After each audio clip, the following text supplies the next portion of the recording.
Kaitseministeerium ootab vastust Pentagonilt, kas USA on valmis kiirendama järgmise partii HIMARS raketisüsteemide võimalikku tarnet Eestile. Neil edasi oma väga selge sõnumi, et kui Eesti sooviks täiendavaid HIMARS-eid hankida, siis juhul kui HIMARS-süsteemide varasem tarne ei toimu, tuleb kaalumisele muude raketisüsteemide ost. Näiteks Lõuna-Koreast, ütleb Pevkur. Riik kavatseb lisaks USA HIMARS-itele hankida ka Lõuna-Korea raketiheitjad Chunmoo. Aeg näitab, et tegelikult kõik riigid on huvitatud sellest eriti. Korea süsteemidega on plaan kaasata poolakaid. Poola ministriga me rääkisime seda, et kui meil on vajadus see väljaõppe kiiremini saada, siis on ka Poola. Ettevõte, mis toodab rakette, toodab ka näiteks liikursuurtükke K9, mis on relvastuses Eestis, Poolas ja Põhjamaades. 지난 23일 에스토니아 국방부 장관인 한노 페부크루의 방한 소식이 화제가 되고 있습니다. 장관회담을 통해 에스토니아는 K-39 천무 획득에 관한 양해각서에 함께 서명하기도 했는데요. 통상적으로 양해각서, 즉 MOU는 정식 계약 체결에 앞서 당사자 간의 상호 이해와 협력 의지를 공식적으로 확인하기 위한 기본 문서 정도입니다. 그러니까 대부분의 경우 법적 구속력이 발생하지 않는데요. 그러나 이번 에스토니아와의 천무 관련 MOU는 그렇게 단순한 수준의 의향서가 아니라는 점에서 세간의 주목을 한몸에 받고 있습니다. 오히려 현지 매체와 정계에서 여러가지 극적인 반전 소식들이 연이어 속출하면서 사실상 천무 도입이 기정사실화되는 준계약 수준의 강력한 협약이라고 평가되고 있는데 오늘 그 놀라운 소식 빠르게 한번 살펴보겠습니다. Let's get it. 가장 놀라운 부분은 에스토니아 국방부의 공식 발표였습니다. 단순 협력할 의향이 있다는 수준을 아득히 넘어 일반적인 양해각서와는 그 무게감이 확연하게 다르다는 것을 알 수 있는데요. 이것은 사실상 에스토니아 정부가 천무 도입 결정을 공식화하고 최종 계약을 위한 실무 절차에 즉시 돌입한다는 강력한 선언에 가깝습니다. 지난 23일 에스토니아 국방부는 미국 하이마스에 이어 한국산 천무 다연장 로켓 발사기 도입 계획이라는 제목의 공식 자료를 언론에 배포했습니다. 여기서 주목해야 할 표현은 도입을 모색하겠다 혹은 긍정적으로 고려하겠다와 같은 불확실한 표현이 아닌 천무를 도입할 계획이라고 한치의 망설임도 없이 정확하고 단정적으로 명시했다는 점입니다. 특히 에스토니아 국방부의 발표 원문에는 다음 단계로 관련 기본계약을 체결할 계획이라고 아예 못을 박았죠. 즉 이제 에스토니아 국방투자센터와 한국 하나에어로스페이스와 같은 실무기관이 직접 참여하는 법적 구속력을 지니는 본계약 단계로 지체 없이 넘어간다는 것을 공식화한 것입니다. 이에 일각에서는 아니 이미 미국의 다연장 로켓 시스템인 하이마스를 운영하고 있는 에스토니아가 왜 굳이 유사 체계인 한국 천무를 추가 도입하려 하냐라고 하실 수 있는데요.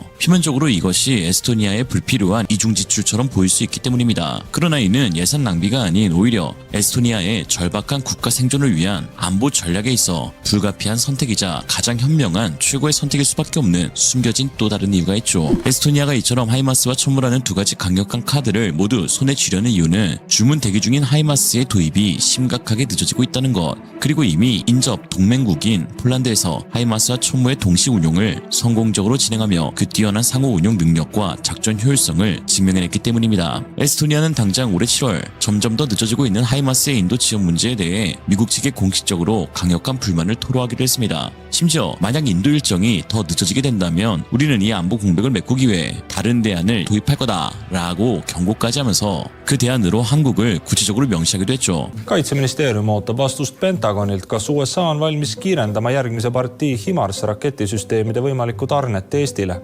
Seni tellitud süsteemid saabuvad kevadel, kuid Kaitseministeerium plaanib rakette juurde osta. USA-st tellitud raketisüsteemid HIMARS jõuavad kohale kevadeks või varasuveks. Tellitud kogust ei avaldata. Kaitseministeerium on aga kinnitanud, et kavatseb süsteemi juurde tellida, muuhulgas ka hiljuti kasutusele võetud kuni 500 kilomeetrise laskeulatusega rakette PRISM. Need on plaanis osta 1,6 miljardi euro raames, mis valitsus andis süvatulevõimekuse suurendamiseks.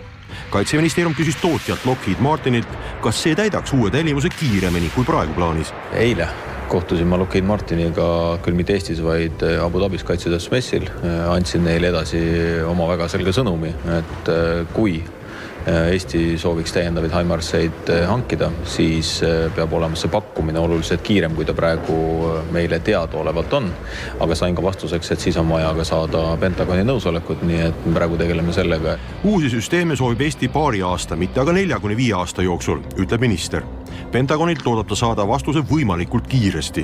Ma arvan, et mingi kuu-paari jooksul on meil see otsus tehtud, millise süsteemiga me edasi läheme ja siis me saame loomulikult ka minna hankesse. Juhul kui HIMARS-süsteemide varasem tarne ei toimu, tuleb kaalumisele muude raketisüsteemide ost, näiteks Lõuna-Koreast, ütleb Pevkur. sama meelt on ka Leo Kunnas.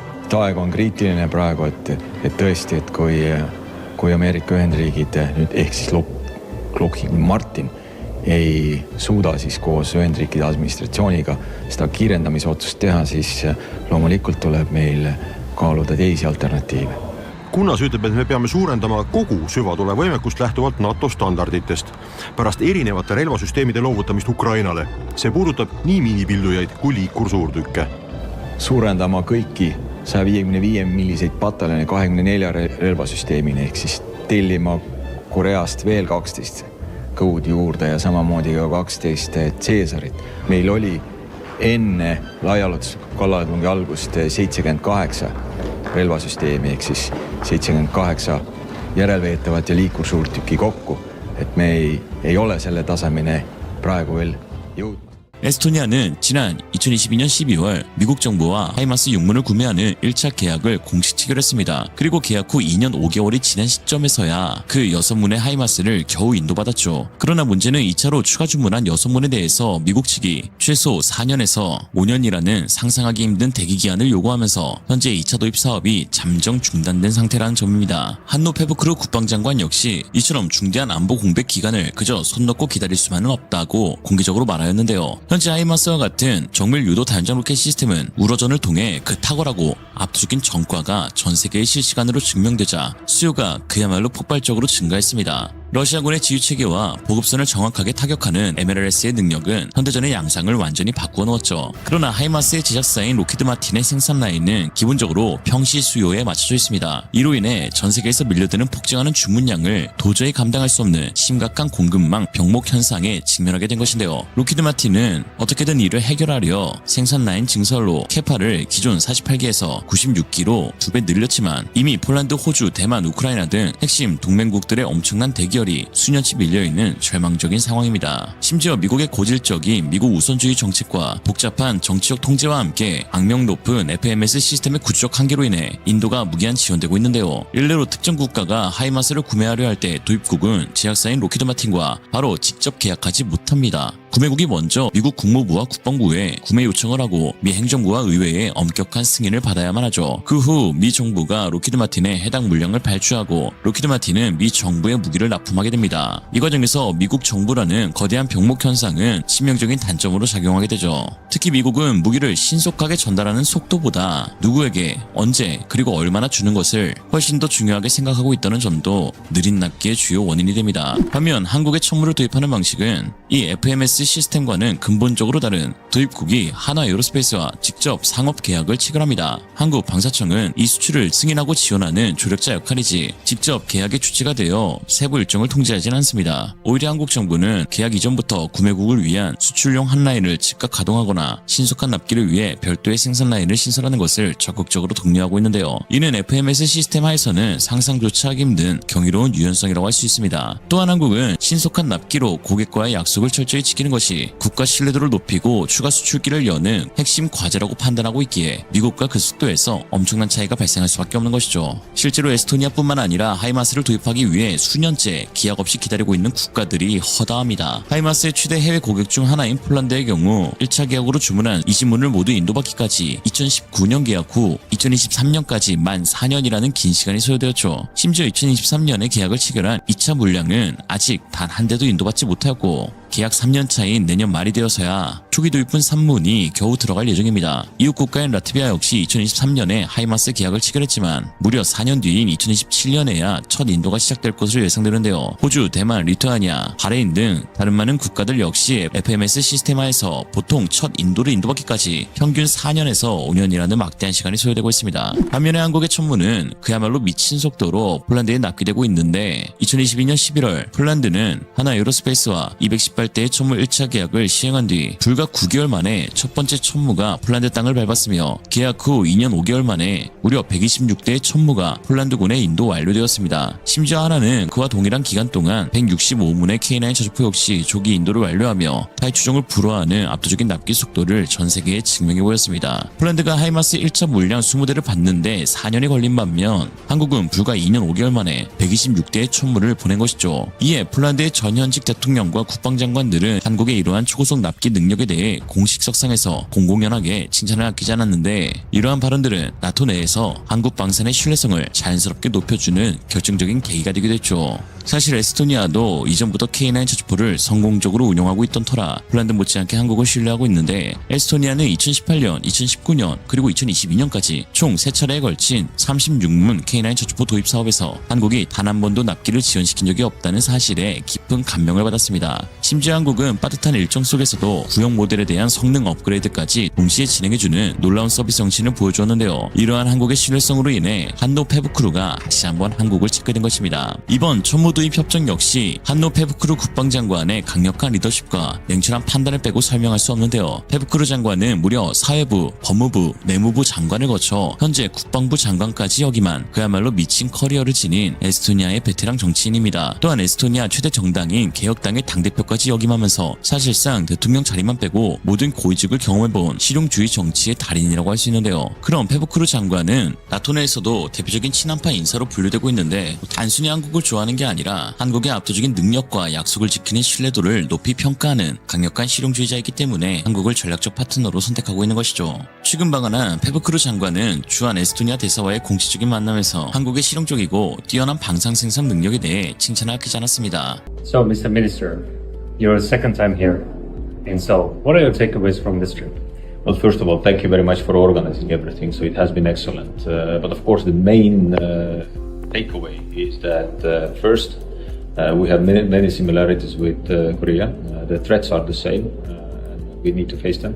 Secondly, there is a huge potential for the defense industry cooperation.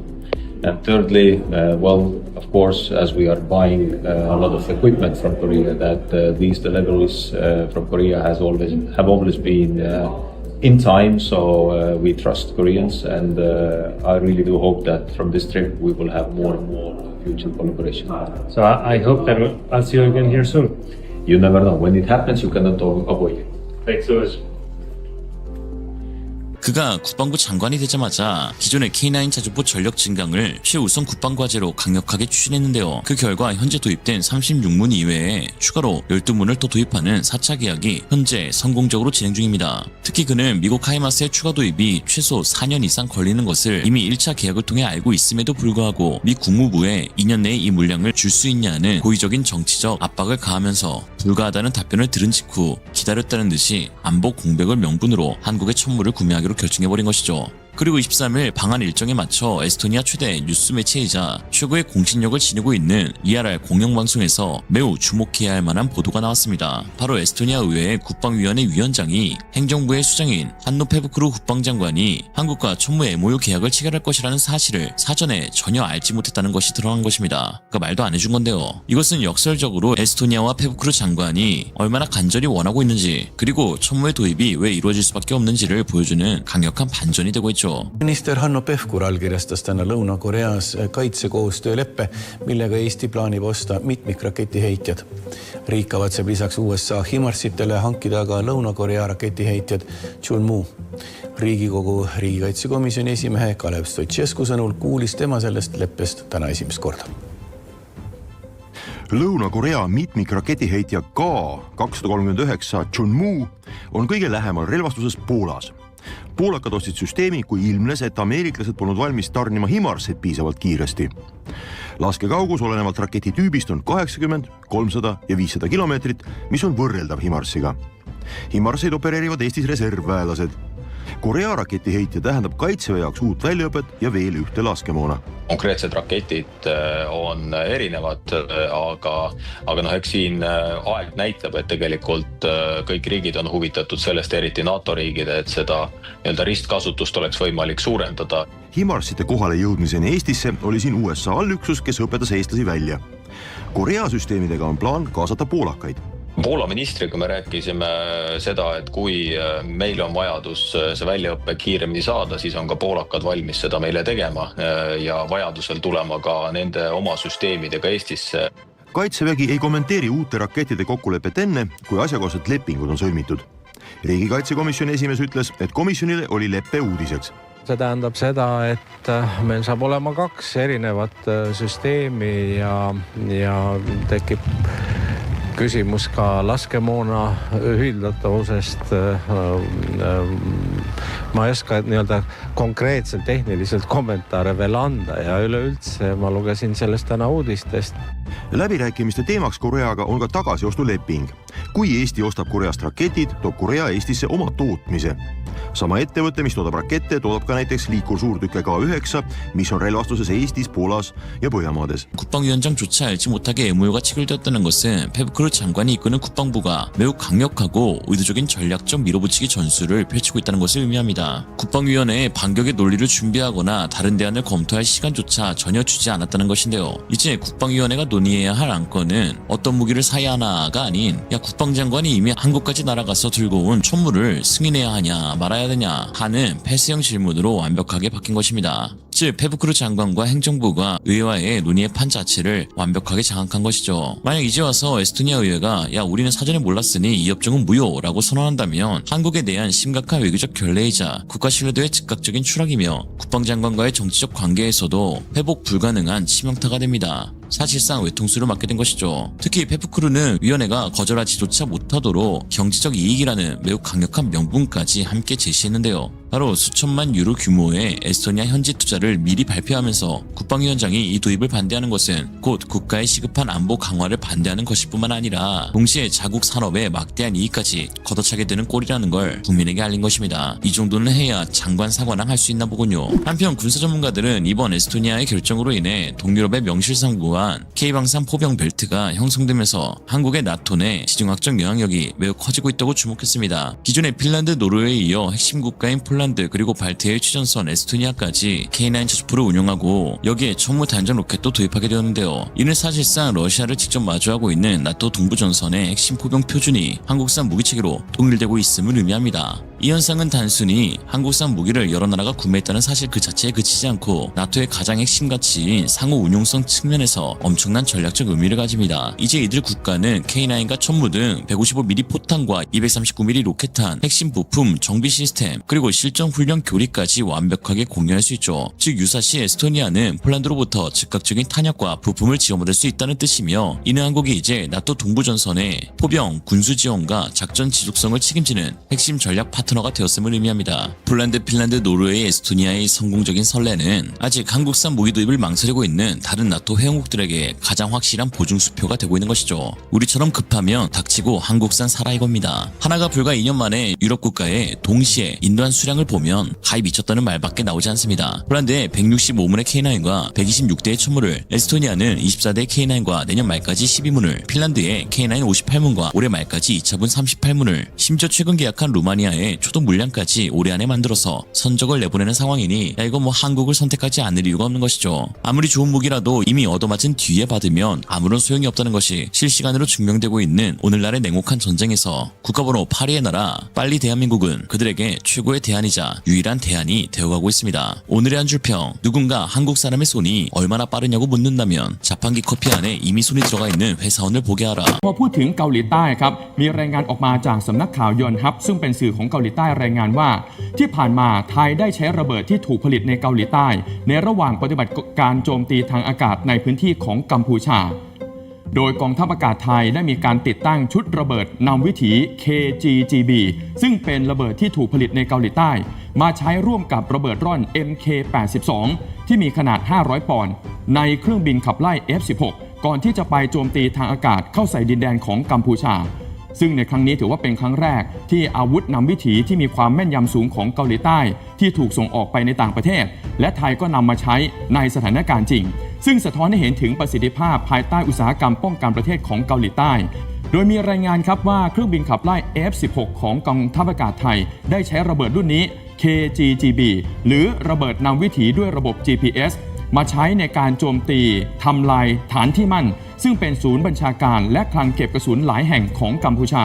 รวมไปถึงยังสามารถโจมตีเข้าใส่ระบบจรวด BM-21 ของกัมพูชาได้อย่างน้อยอีก2จุดด้วยเนื่องจากว่าคุณสมบัติของระเบิดร่อน KGGB นั้นค่อนข้างจะมีความแม่นยำสูงช่วยในการโจมตีเป้าหมายได้จากระยะไกลตั้งแต่85ถึง100กิโลเมตรจากจุดยิงจึงสามารถทำลายระบบป้องกันได้อย่างมีประสิทธิภาพก่อนที่จะมีการโจมตีด้วยเครื่องบินรบอย่าง F16 หรือแม้แต่ Gripen ได้ เพราะฉะนั้นตอนนี้การแสดงศักยภาพในการนำระเบิดนำวิถีที่มีความแม่นยำสูงจากเกาหลีใต้มาใช้ในรุ่นนี้จึงถือว่าค่อนข้างจะสร้างความได้เปรียบถ้าเทียบกับคู่แข่งก็คือ JDAM ER ของสหรัฐในตลาดอาวุธนำวิถีด้วยกันที่สำคัญครับอาวุธที่นำเข้ามาจากเกาหลีใต้นั้นก็มีราคาต้นทุนที่ต่ำกว่าจึงถือว่าก็อาจจะเป็นการสะท้อนถึงแนวโน้มในการขยายตลาดการส่งออกอาวุธได้มากขึ้นในอนาคตครับ 최근 캄보디아 범죄로 인한 한국인 피해가 심각한 수준에 이르러 큰 파문이 일고 있습니다. 이는 비단 한국만의 문제가 아니라 태국과 베트남 등 주변국들 사이에서도 중대한 사안으로 다뤄지고 있는데요. 그러나 지금까지의 해결 방식은 임시 방편에 그쳐 범죄의 근본적인 소탕은 이루어지지 못하고 있다는 지적도 나오고 있습니다. 이런 상황 가운데 역설적이게도 한국산 무기가 이 범죄 카르텔의 핵심부를 와해시킬 수 있다는 실질적인 분석이 나와 화제가 되고 있는데요. 오늘 이 소식 빠르게 한번 살펴보겠습니다. 레스키리 캄보디아발 보이스피싱 조직은 단순히 금융사기를 넘어서 한국인을 현지로 유인하여 감금, 폭행, 협박을 일삼으며 범죄에 강제로 가담시키는 인신매매형 범죄입니다. 구인구직 사이트, 텔레그램과 같은 SNS, 심지어 지인 소개 등을 통해 고수익 해외 일자리로 위장하여 수많은 피해자들을 모집하고 있죠. 이들은 주로 카지노 딜러, IT 프로그래머, 텔레마케팅 등의 직종을 미끼로 사용하는데요. 월 1,000만 원 이상의 고수익을 보장하며 비행기표, 숙식 등을 모두 제공한다는 파격적인 조건으로 유혹하는데 이러한 제안은 경제적 어려움을 겪는 청년들이나 새로운 기회를 찾는 사람들에게 매우 솔깃하게 들릴 수밖에 없습니다. 이들의 수법은 매우 치밀한데요. 피해자가 캄보디아, 특히 푸놈펜이나 시아누쿠빌 같은 도시에 도착하면 조직원들이 친절하게 마중 나와 여권과 휴대폰을 자연스럽게 빼앗고 그 순간부터 사실상 모든 통제권이 범죄 조직에게 넘어가게 됩니다. 이후 피해자들은 철창과 삼엄한 감시 인력이 있는 숙소, 즉 사실상의 감금 시설에 갇히게 되죠. 이곳에서 한국에 있는 또 다른 무고한 피해자들을 상대로 보이스피싱 사기 전화를 걸도록 강요받고 만약 이러한 끔찍한 범죄 가담을 거부하거나 감시가 소홀한 틈을 타 도망치려 할 경우 전기 충격, 구타, 굶기기 등 상상을 초월하는 가혹행위가 자행됩니다. 이 같은 심각한 문제는 현재 한국에서만 화제가 되고 있지 않고 인접 국가인 태국에서도 초집중적으로 다뤄지고 있는데요. 이는 한국인뿐만 아니라 태국 현지인들 또한 이들 범죄 조직의 피해자인 경우가 많으며 특히 캄보디아로 직접 향하는 경로가 국제적으로 감시가 심해지자 태국을 경유해서 캄보디아나 미얀마 국경으로 넘어가는 경우가 폭발적으로 증가했기 때문입니다. 이러한 상황은 관광산업이 국가의 주요 기간 산업인 태국에게 그야말로 크나큰 치명타가 되고 있죠. 태국이 안전한 관광지가 아니라 인신매매의 경유지라는 오명을 쓰기 때문입니다. 심지어 실제로 2024년 초에 세계적으로 큰 화제가 되었던 중국 배우 왕싱의 피랍 사건도 발생했는데요. 왕싱은 여러 중국 영화와 드라마에 출연했던 인지도 있는 배우입니다. 그는 새로운 영화 촬영을 제안받고 태국으로 출국했는데 이것은 처음부터 끝까지 범죄 조직이 설계한 잔인한 함정이었습니다. 그는 태국에 도착하자마자 납치되어 인신매매 조직에 의해 국경을 넘어 사이버 사기 범죄 조직 일명 KK 단지로 끌려갔습니다. 또한 2024년 말인 최근에는 벨라루스 출신 모델 겸 가수인 베라크라브 초바가 모델 활동을 제안받고 태국 방콕으로 갔다가 납치되는 충격적인 사건이 발생했죠. 그녀 역시 국경을 넘어 범죄 조직에 넘겨져 사이버 사기, 특히 로맨스 스캠을 강요받았고 결국은 살해되어 장기까지 적출되었다는 끔찍한 의혹까지 제기되고 있습니다. 태국과 캄보디아 사이의 국경, 예를 들어 사케오주 같은 지역에는 아주 오래전부터 미 입국자들이나 인신매매 조직이 이용하는 비밀 경로들이 존재해왔기에 태국이 캄보디아와 미얀마 양쪽의 범죄 조직 모두에게 주요 피해자 유인 허브 역할을 하고 있다는 것이 냉정한 현실이죠. 이에 태국은 연일 캄보디아발 보이스피싱 조직에 대해 대대적인 보도를 쏟아내며 큰 관심을 내비치고 있습니다만 정작 이 문제의 근원지인 캄보디아는 매우 미온적인 반응만 보이고 있다는 비판이 국제사회에서 거세게 일고 있기도 하는데요. 수많은 중국계 범죄 조직이 캄보디아 영토 내에서 활개치고 있으니 어찌 보면 가장 억울해야 할 주체는 캄보디아이어야 마땅한데 무슨 일인지 캄보디아 정부의 대응은 너무나도 미미한 상황입니다. 이는 사실 단순한 치안 능력의 부족이 아닌 범죄 조직과 현지 권력층 간의 깊고 어두운 유착관계 때문이라는 것이 국제사회와 주요 언론의 일관된 분석입니다. 문제가 되는 범죄 조직들은 외딴 정글 속에 숨어있는 소규모 집단이 결코 아닙니다. 이들은 수도 프놈펜 인근이나 특별경제구역 내에 높은 철조망과 중무장한 경비 인력을 갖춘 거대한 요새를 이루고 있습니다. 이런 거대한 불법시설이 공공연하게 운영될 수 있는 배경에는 심각한 부패 및 최고의 권력층의 유착이 자리잡고 있죠. 이 범죄 조직들은 현지 경찰, 군, 심지어 최고의 정치권 인사들에게 막대한 뇌물을 정기적으로 상납하고 있습니다. 또는 아예 이들 권력층이 범죄 조직의 비호세력 역할을 적극적으로 하고 있는 것인데요. 최근 한국인 피해가 발생한 해외단지 등을 운영하는 배후로 지목된 기업들은 중국계 자본인 프린스그룹과 후이원그룹입니다. 특히 프린스그룹의 회장은 캄보디아 최고 권력층과 직접적인 관계를 맺고 있는 인물이죠. 국제 엠네스티 보고서나 각종 외신 보도에 따르면 현지 고위 관료나 군 장성이 아이 범죄 단지를 직접 소유하거나 지분에 참여하고 있다는 충격적인 증언도 나오고 있습니다. 이런 상황이다 보니 국제적인 압박에도 핵심 조직을 건드리기보다 비판만 피하기 위한 꼬리 자르기에 불과한 경우가 대부분인데요.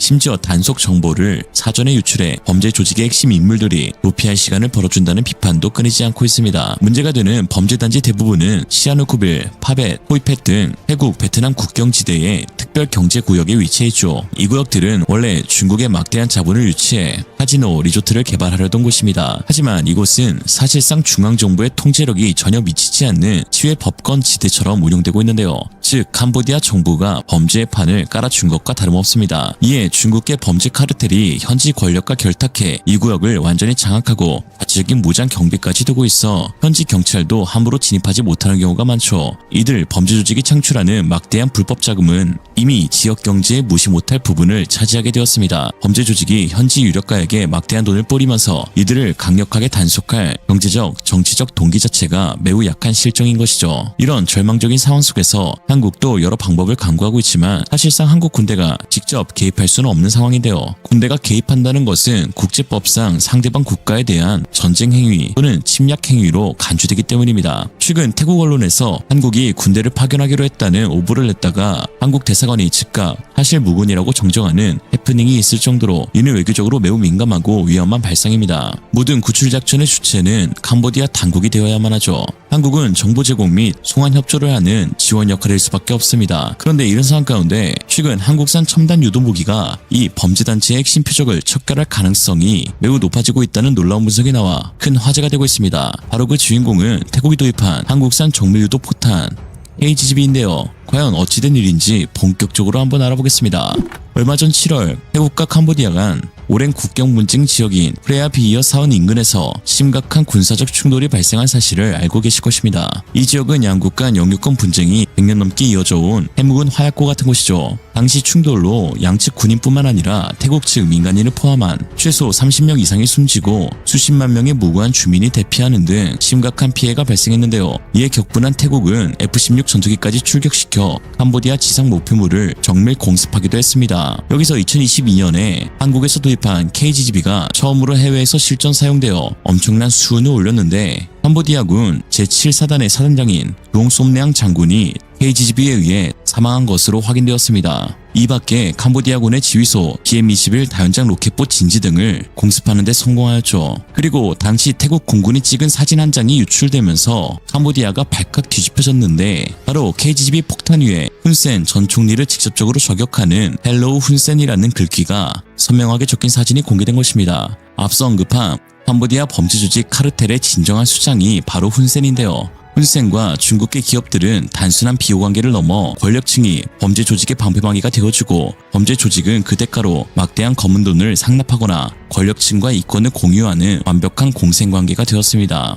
최근 미국과 영국 정부가 프린스와 후이원 두 그룹을 초국가적 범죄 조직으로 공식 지정하고 대대적인 금융 제재를 가하면서 그 유착 관계의 실체가 구체적으로 드러나고 있는데 범죄단지의 운영자인 프린스그룹 회장, 중국계 캄보디아인 천재는 훈센 전 총리의 공식 고문이었고 더군다나 훈센의 아들인 훈만의 현 총리의 고문 역할도 맡는 등 캄보디아 신구 최고 권력층 모두에게 직접적인 영향력을 행사해온 인물입니다. 그러다 보니 사실상 캄보디아 군경에 단속을 피할 수 있는 무소불위의 방패막이 역할을 해왔던 것인데요. 심지어 프린스그룹의 자금 세탁 통로로 지목된 후이원그룹의 핵심 인물은 다름 아닌 훈센 전 총리의 친조카인 훈토였습니다. 또 나오네요. 미국 재무부 금융범죄단속 네트워크에 따르면 후이원그룹은 2021년부터 2025년 초까지 최소 40억 달러, 약 5조 7천억 원이라는 천문학적인 규모의 불법 자금을 세탁해왔죠. 한마디로 이 거대한 범죄단지의 실질적인 소유주가 훈센과 그 가문이라는 것입니다. 이에 사실상 훈센이 사라지게 되면 캄보디아 내 범죄 조직은 와해될 수밖에 없는데요. 일선 지휘관들은 더 이상 이들을 비호해줄 상부의 지시가 없어지니 범죄 조직은 하루아침에 권력 실세에서 단순한 외국인 범죄자 신분으로 훈련으로 전락하게 됩니다. 또한 훈센 한 명에게 충성하며 이권을 나눠갔던 군부, 경찰, 행정부 내의 여러 파벌들이 서로 주도권을 잡기 위해 격렬하게 싸우게 될 것인데, 이 과정에서 프린스 그룹과 같은 기존 범죄 조직은 새로운 권력 투쟁의 제물이 되거나 숙청 대상 1순위가 될 가능성이 매우 높죠.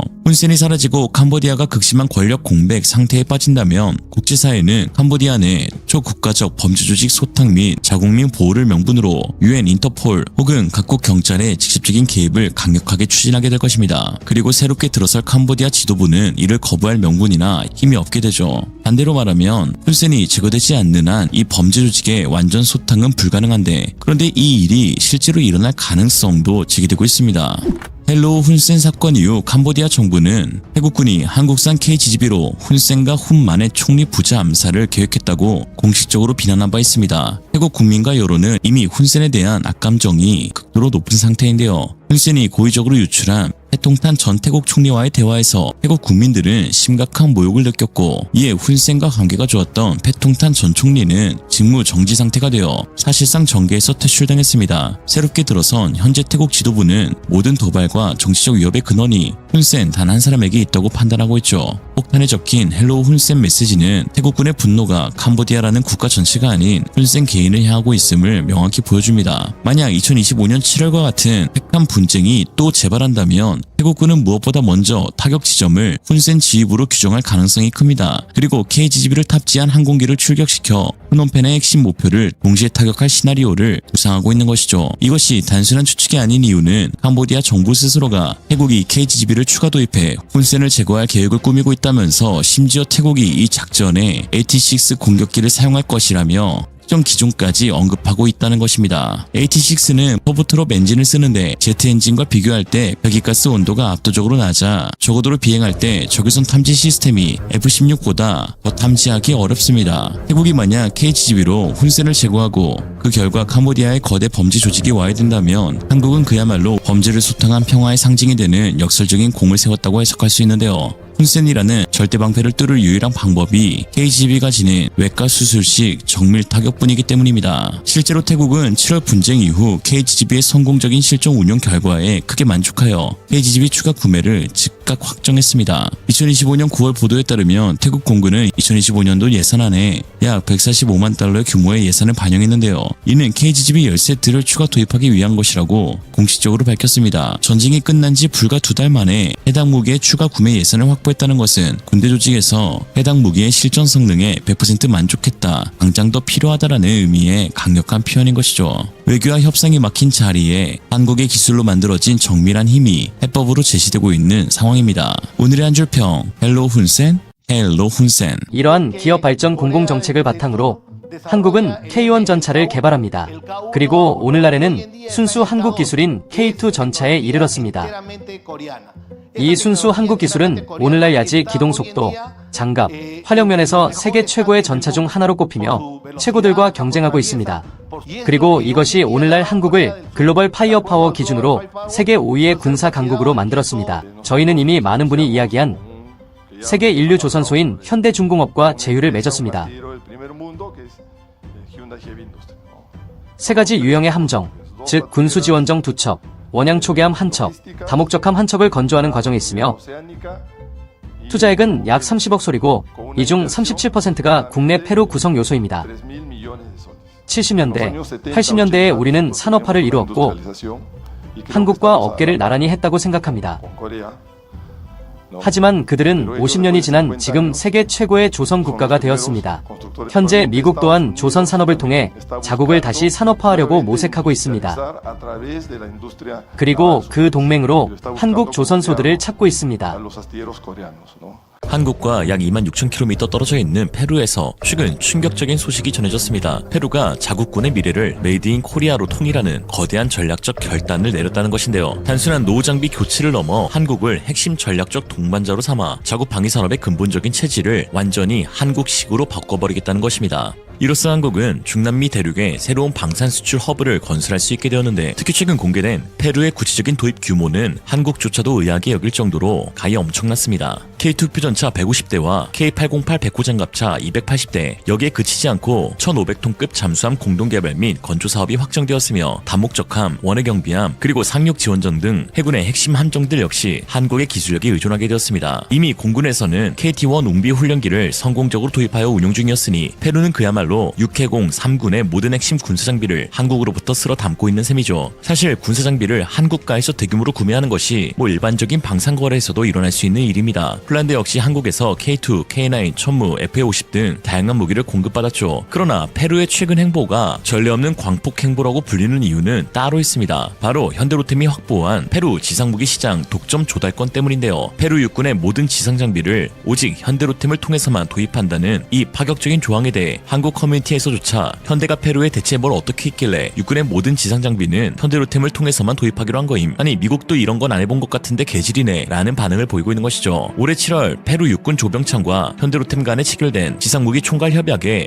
배타적 권리 조항이 명확하게 포함된 것으로 확인되었는데요. 이는 페루 육군이 향후 획득하려는 모든 전차, 장갑차, 그리고 기타 지상 무기 체계에 대해 그 도입 절차를 반드시 현대로템을 통해서만 진행해야 한다는 것으로, 특히 이 독점권은 단순한 양해각서 MOU 수준의 선언적 합의가 아닌 이미 효력을 발휘하는 협약이라는 점에서 더 충격적입니다. 수의계약을 엄격히 지향하는 중남미의 조달 문화 속에서 특정 외국 기업에게 이토록 포괄적인 조달 독점권을 부여한 것은 역사상 유례를 찾기 힘든 이례적인 사건이죠. 그동안 페루는 전차, 장갑차, 자주포 등 필요한 무기체계를 각각의 납품 업체별로 개별 계약하고 심지어 국가별로 분산 도입하는 방식을 취해왔는데요. 하지만 이러한 방식은 조달 절차가 극도로 복잡해지고 계약 단계마다 막대한 시간과 행정 비용이 중복으로 소요되는 심각한 비효율을 초래했습니다. 더 큰 문제는 각기 다른 국가에서 도입된 장비들 간의 호환성 부재, 상이한 군수 지원 체계, 그리고 정비의 어려움으로 인해 군의 실질적인 운용 유지 능력이 저하되는 결과를 낳았다는 것이죠. 페루군 수뇌부는 이러한 고질적인 구조적 한계를 타파하기 위해 신뢰할 수 있는 단일 공급 파트너를 중심으로 조달 체계를 단순화하고 표준화하는 방향으로 전환했습니다. 그리고 그 최종적인 파트너로 놀랍게 한국 기업이 선정된 것인데, 세계적인 기술력, 신뢰성이 입증된 현대로템이 바로 그 주인공이죠. 이 독점적 총괄 협약으로 인해 현대로템은 강력한 경쟁자들을 원천적으로 차단할 수 있게 되었습니다. 기존의 중남미 시장에서 영향력을 행사해온 미국이나 독일은 이제 더 이상 페루의 육군 지상무기 시장 진입 자체가 불가능해진 것이죠. 전차나 장갑차 외에도 향후 페루 육군이 필요로 할 군난전차, 교량전차, 지휘소 차량 등 모든 종류의 계열 차량 사업까지 현대로템이 자동으로 확보하게 되었습니다. 그렇다면 왜 하필 한국산 무기일까요? 궁금증이 들기 마련인데, 이는 단순히 장비의 필요와 성능에 그치지 않고 페루가 바라보는 한국이라는 선진국에 그 초점이 맞춰져 있습니다. 최근 페루에서 개최된 SNI 포럼 국가 정책으로서의 방위산업이란 주제로 페루의 전현직 군고위급 장성들, 유력 정치인들, 그리고 각계 전문가들이 한자리에 모였는데, 이곳에서 왜 페루가 한국을 선택했는지 알 수 있었죠. 그들은 한국의 경이로운 경제성장과 세계 5위의 군사강국이 된 과정을 심층적으로 분석하며 이를 페루의 완벽한 롤모델로 삼아 페루가 중남미의 한국이 되어야 한다고 역설했습니다. 저희는 아시아 국가인 한국,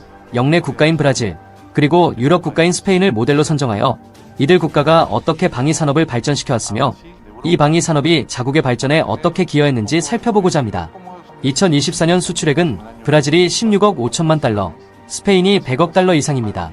한국의 경우는 200억 달러입니다. 한국의 경우에도 수백만 개의 일자리가 있습니다. 따라서 방위산업은 경제와 국가산업에 활력을 불어넣는 효과가 있음이 분명합니다. 한국의 경험을 잠시 말씀드리고 싶습니다. 한국의 경험, M1 에이브람스 전차의 경우 이는 한국이 78년, 79년, 즉 70년대 말에 구매했던 주력 전차인데요. 이는 한국에서 방위산업이 어떻게 생성되었는지를 보여주는 중요한 사례입니다. 왜냐하면 M1 전차가 도입될 때 기술 이전이 함께 이루어졌기 때문입니다.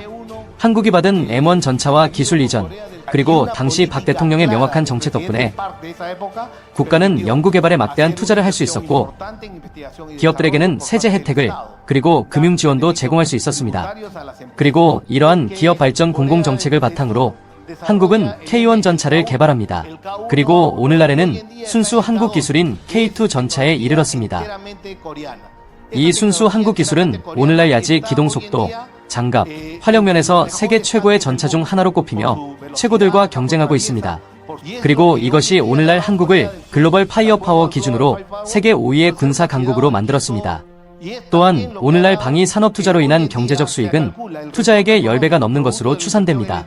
현재까지의 경제적 영향은 6천억 달러 이상이며 현재까지 연구개발에 투자된 금액은 거의 600억 달러에 달합니다. 발전을 이루는 공식은 명확하며 물론 우리 페루인들도 우리 자신의 산업 발전을 이루고 오늘날 우리 모두가 염원하는 발전을 달성하기 위해 이러한 대화의 장을 마련하는 것이 필요합니다. 오늘날 우리가 원하는 것은 그 격차를 메우되 우리의 군사 능력 격차를 메우는 기회를 활용하여 다른 한편으로는 우리가 중진국 함정에서 벗어나야 하는 국가로서 도약할 수 있게 해줄 국가 산업의 엔진이 될 방위 산업을 창출한 것입니다. 이를 위해 FM 이페루 육군 조병창은 STX 및 현대로템과 전략적 제휴 협약을 맺고 있습니다. 이 협약에 따라 장갑차와 전차에 대한 현대로템의 제한은 부품 및 서비스의 30%를 국내 페루에서 제조한 것입니다. 즉, 현지화를 하겠다는 의미입니다. 이 제안에서 FAM은 이 군용 차량들의 부품 조립만을 담당하게 됩니다.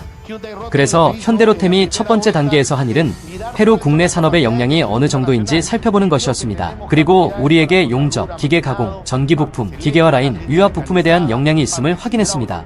즉, 우리는 이 30%에 도달할 수 있는 역량을 갖추고 있습니다. 저희는 카이 한국항공우주 산업과 2건이 계약을 맺고 있으며 이미 FA50용 구매 주문을 냈고 두 번째 주문을 기다리고 있습니다. 그리고 이것은 제조 사업 단위에서 재활성화된 사업 단위입니다. 해군 함대 갱신이라는 이 임무의 결과로 저희는 이미 많은 분이 이야기한 세계 인류 조선소인 현대중공업과 제휴를 맺었습니다. 세 가지 유형의 함정, 즉 군수지원정 2척, 원양 초계함 1척, 다목적함 1척을 건조하는 과정에 있으며 투자액은 약 30억 소리고 이 중 37%가 국내 페루 구성 요소입니다. 70년대, 80년대에 우리는 산업화를 이루었고 한국과 어깨를 나란히 했다고 생각합니다. 하지만 그들은 50년이 지난 지금 세계 최고의 조선 국가가 되었습니다. 그리고 우리는 90년대의 위기를 겪으며 우리가 가졌던 그 모든 역량을 잃어버렸습니다. 현재 미국 또한 조선 산업을 통해 자국을 다시 산업화하려고 모색하고 있습니다. 그리고 그 동맹으로 한국 조선소들을 찾고 있습니다.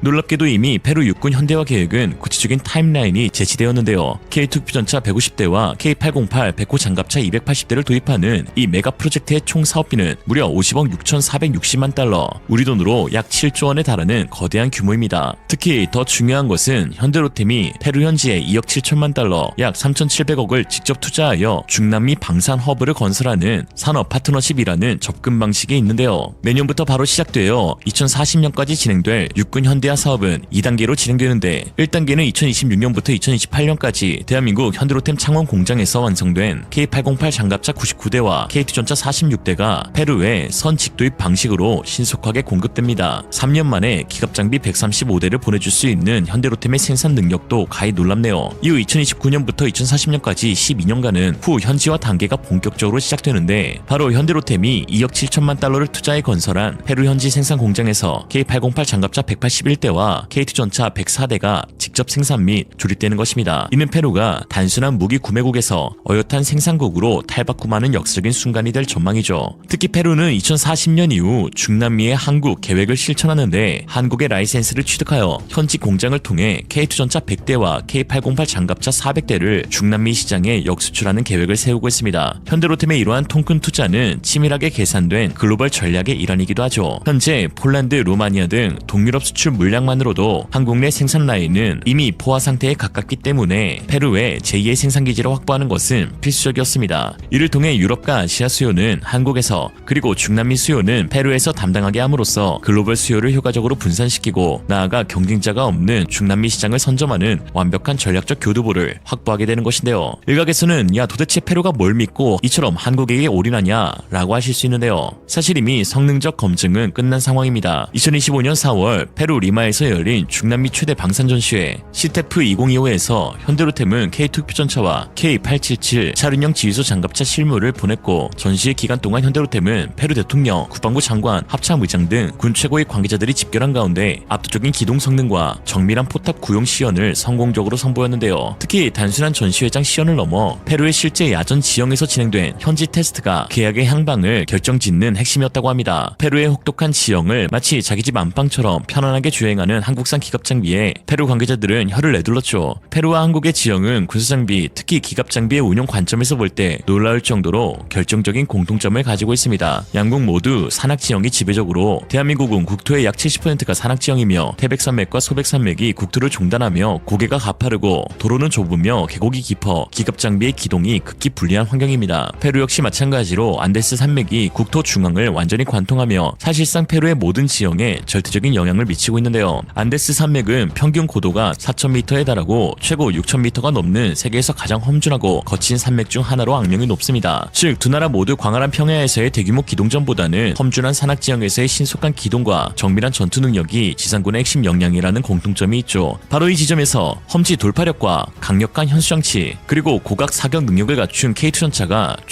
최고의 장비로 꼽힌 것입니다. 특히 페루는 한나라 안에 세계에서 가장 건조한 사막지대 코스타, 극심한 고산지대 시에라, 그리고 고온다습한 아마존 열대우림 셀바가 공존하는데 이러한 극한의 먼지, 모래, 저산소, 급격한 온도 변화, 높은 습도와 진흙에 대한 K2 전차의 적응력은 이미 대한민국의 사계절뿐만 아니라 폴란드의 혹한기 테스트와 중동 국가들과의 사막연합훈련을 통해 완벽하게 증명되었습니다. 페루가 바라본 한국은 그야말로 최고의 롤모델 그 자체인데요. 20세기 중반 전쟁의 폐허 속에서 세계 최빈국 중 하나였던 한국이 불과 반세기 만에 글로벌 10대 경제 강국이자 강력한 군사력을 갖춘 국가로 도약한 기적적인 역사는 오늘날 페루가 꿈꾸는 미래의 모습과 정확히 일치하죠. 한국이 외국 무기를 역설계하고 면허 생산하는 단계를 거쳐 마침내 세계 최고 수준의 독자 모델을 개발해내고 이제는 명실상부한 글로벌 방산 수출 강국으로 거듭난 그 모습 말입니다. K방산이 폴란드를 동유럽의 거점으로 삼아 주변국 시장을 석권했던 폴란드 모델이 이제 지구 반대편 남미 대륙에서 완벽하게 지원될 수 있는데 폴란드가 K2 전차, K9 자주포, FA50 천무 MLRS 등 K방산 무기 체계를 대규모로 도입했고 인접국인 루마니아, 에스토니아, 핀란드, 노르웨이 등도 K9 자주포와 천무 단전 로켓을 운용하고 있는데 이는 상호 운용성을 최우선으로 고려한 전략적 선택이었습니다. 같은 무기 체계를 사용하면 유사시 연합훈련, 탄약 및 부품의 공유, 그리고 공동정비 등 모든 군수 지원 면에서 타의 추종을 불허하는 압도적인 유리함을 가지게 되기 때문이죠. 이제 페루의 인접국인 콜롬비아, 칠레, 볼리비아, 에콰도르 역시 구수련제나 유럽제 노후 기갑 장비와 함정의 교체 시기를 공통적으로 맞이하고 있는데 만약 콜롬비아나 칠레가 차기 전차 도입을 고려할 때 이웃 국가인 페루와 동일한 K2 전차를 선택하는 것은 당연하고 합리적인 전략적 결정이 됩니다. 연합훈련의 효율성이 극대화되는 것은 물론이며 가장 중요한 부품과 정비 지원을 태평양 건너 먼 한국이 아니라 바로 국경 너머의 페루 현지 공장에서 신속하고 저렴하게 받을 수 있기 때문이죠. 마찬가지로 칠레, 콜롬비아, 브라질 해군이 잠수함이나 차기 OEM 도입을 고려할 때도 이와 같습니다. 페루의 시마 국영 조선소에서 HD 현대중공업에 검증된 기술로 건조되는 함정은 그들에게 가장 매력적이고 신뢰할 수 있는 대안이 될 수밖에 없는데요. 같은 플랫폼을 공유함으로써 남미 국가들 간의 해상 작전 상호 운용성이 비약적으로 상승하게 되며 이는 K방산을 중심으로 한 중남미의 새로운 안보 협력 구도가 재탄생하게 되는 것을 의미합니다. 즉 K방산의 전성기는 지금이 아니라 이제부터 시작이라는 것이죠. 오늘의 한 줄 평 라고 할 때 살걸. 에이씨.